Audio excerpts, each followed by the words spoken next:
అందరికీ నమస్కారం. మొదటిసారి మా ఛానల్ చూస్తున్న వారైతే సబ్స్క్రైబ్ చేసుకోండి. పక్కనే ఉన్న బెల్ ఐకాన్‌ను క్లిక్ చేయండి.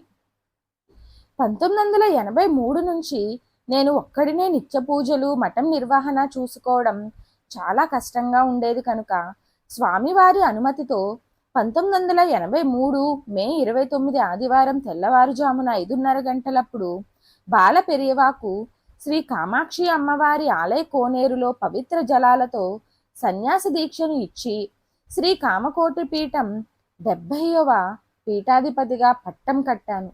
బాల పెరియవ నా శిష్యుడిగా నేను కర్నూలుకు వెళ్ళి మేము ముగ్గురము అక్కడే ఉండి మా చాతుర్మాస్య వ్రత అనుష్ఠానానికి వ్యాస పూజను నిర్వహించాము. తరువాత పరమాచార్య స్వామి వారిని మాతో పాటు కంచీపురానికి తీసుకొని వచ్చాము. అప్పటి నుండి స్వామివారు శ్రీమఠంలోనే ఉంటూ వారి కరుణా కటాక్ష వీక్షణాలను ఆశీస్సులను అందరికీ అందిస్తున్నారు. ఇతర మఠాల పీఠాధిపతులకు పరమాచార్య స్వామి వారికి పెద్ద తేడా ఉంది. పీఠం పైన పీఠాధిపతిగా కూర్చుని ఆశీస్సులను ఇవ్వడమే కాక ఎందరో వ్యక్తుల జీవితాల్లోని ఆనందాలు బాధలలో స్వామివారు స్వయంగా పాలు పంచుకొని వారిని అనుగ్రహించి వారి జీవితాలను ఉన్నత స్థితికి చేర్చారు. ఈ కారణం వల్లనే వారు భౌతికంగా లేకపోవడాన్ని ఈనాటికి ఎందరో జీర్ణించుకోలేకపోతున్నారు. కుటుంబంలో ఒక వ్యక్తిని పోగొట్టుకున్నట్టుగా చింతిస్తున్నారు.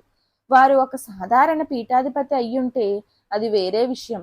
కానీ వారు కొన్ని వేల మంది జీవితాలలో కలిసిపోవడం వల్ల వారు లేని లోటు అందరినీ కలిచివేసింది. దేశం మొత్తం దుఃఖ సాగరంలో మునిగిపోయింది. ఈ ప్రత్యేకత వేరే ఏ పీఠాధిపతికి లేదు. నేను వారితోనే ఉండడం వల్ల నాకు కూడా వారి స్వభావం వచ్చింది. జనంతో కలిసి వారి సాధక బాధలను తెలుసుకుని పీడిత జనుల జీవితాల్లో వెలుగు నింపి వారికి మంచి చేయగలిగాను. ఈ పనికి నాకు నిర్దేశకులు పరమాచార్య స్వామి వారే. వారు చూపిన మార్గంలోనే ఇప్పటికీ నడుస్తున్నాను. వారు ఏమి చేసినా అది వారి సంకల్పం అనేవారు. సంకల్పం అంటే మనస్సులో కలిగిన ఆలోచన అంటే ఇచ్ఛాశక్తి. ఆ సంకల్పమూర్తి ఇచ్ఛాశక్తి. నేను క్రియాశక్తిగా వారి సంకల్పాలను నెరవేర్చాను. మా ఇరువురి స్థితి ఇదే.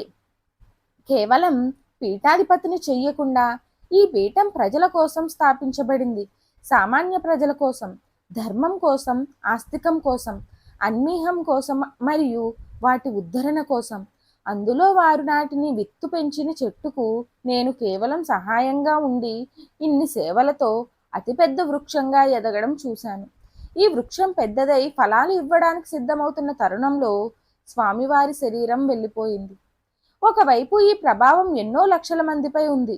వ్యక్తిగతంగా నేను వారు ఇంకా నా చుట్టూనే ఉన్నారన్న భావనతో ఇన్ని సేవలను చేయగలుగుతున్నాను. వారు ఊహించినవి నేను చేయగలిగాను. ఎందరో మహాత్ములు జన్మించారు, వారందరూ పీఠాధిపతులు కారు. ఎందరో పీఠాధిపతులుగా ఉన్నారు, వారందరూ మహాత్ములు కారు. ఎందరో మహాత్ములు పీఠాధిపతులుగా ఉన్నారు, కానీ ఇందరి జీవితాల్లోకి వెళ్ళి వారిని ఉద్ధరణ చేయడం చిన్న విషయం కాదు. మఠాధిపతి మహాత్ముడు అయిన కేవలం మన మహాస్వామి వారే ఎందరో జీవితాలను ఉద్ధరించారు. అదే సాంప్రదాయాన్ని మేము కూడా రక్షించి పాటిస్తున్నాం. కనుక సామాన్యులు కూడా మా సంప్రదాయాన్ని, పారంపర్య పీఠాన్ని, ఆ పరంపరలో వచ్చిన పీఠాధిపతులను అవగాహన చేసుకోవాలి. గురు అనుగ్రహంతో మన జీవితాలను సార్థకం చేసుకోవాలి. మహా పెరియవల్ దర్శన అనుభవంగల్ నుంచి అపార కరుణా సింధుం జ్ఞానదం శాంతరూపిణం శ్రీ చంద్రశేఖర గురుం ప్రణమామి ముదాన్వహం. జై జై శంకర, హరహర శంకర. ఈ వీడియో చూసిన ప్రతి ఒక్కరూ కామెంట్ బాక్స్లో జై జై శంకర, హరహర శంకర అని టైప్ చేయండి. అలాగే మా ఛానల్కు కొత్తగా వచ్చిన వారైతే సబ్స్క్రైబ్ చేసుకోండి. పక్కనే ఉన్న బెల్ ఐకాన్ను క్లిక్ చేయండి.